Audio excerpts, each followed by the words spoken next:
rin kaming ganyan eh. Sana naman katapos. Anong ginagawa nyo? Okay. Na, Ganito. marking. Yung mga tuna, shrimp.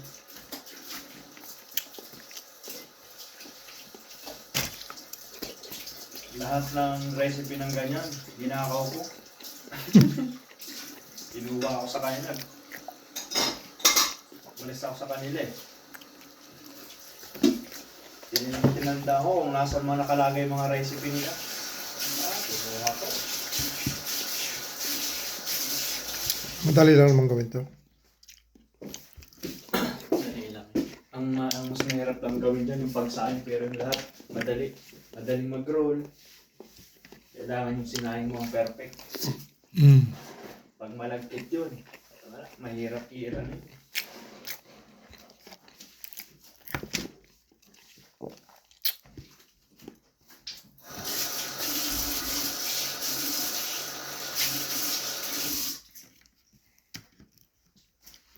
Tsaka pag mag-roll, tinuruan ako nung ano yan eh.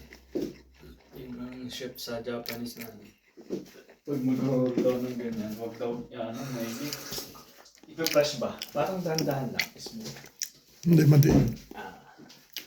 Kasi pag yung paghiwa mo niyan, madiin. Pangit daw.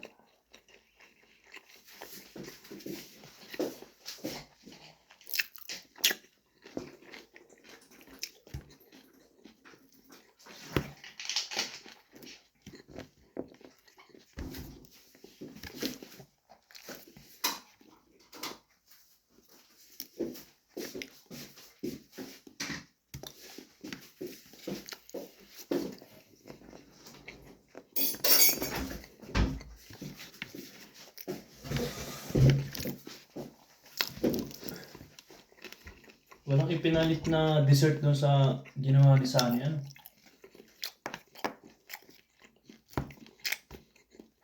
Bagay, yung kay Marieta, ilan na yun? Dalawa yung kay Marieta eh. Dami na nun. Ang ganda nung kay Marieta, madaling gawin, no? Yung cream lang yung gagawin mo. Yung base, order na sa labas eh. Ay, creme brulee. Oo. Yung base na ginagawa niya. Yung wrapper, gagawin yun. Bili na sa labas. Tapos yung tinapay, cream lang ilalagay mo. Sa labas na rin binili yung cream. Tapos yung caramel, ano na lang din. Gawa na, nasa lata. Hindi, yung rhubarb, ginawa niya yun eh. Ano eh? Yung rhubarb. Yung brown, caramel. Oo. Pero meron dun. Sa ano.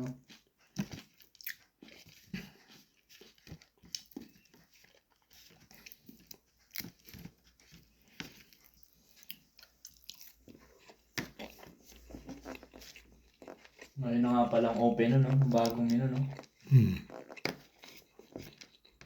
Bukas, Friday, Saturday.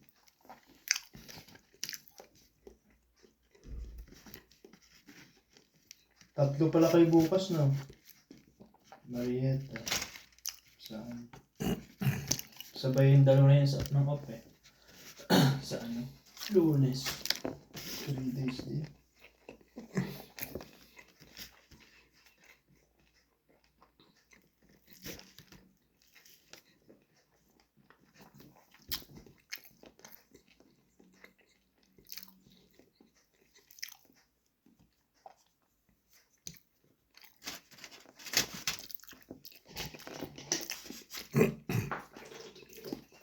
Bato. Diyos ang palaman.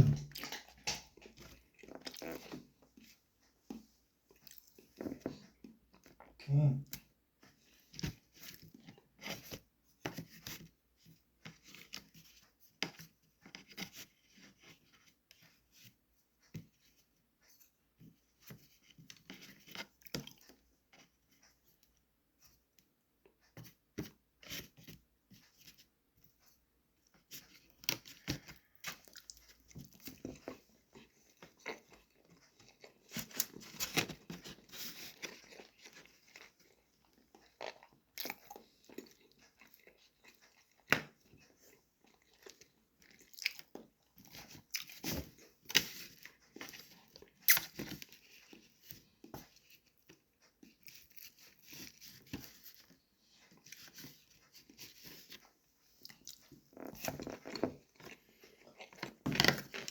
Dapat ay pag ganun bagong anong menu yan, hindi mo na pinag-grip ni bossing, no?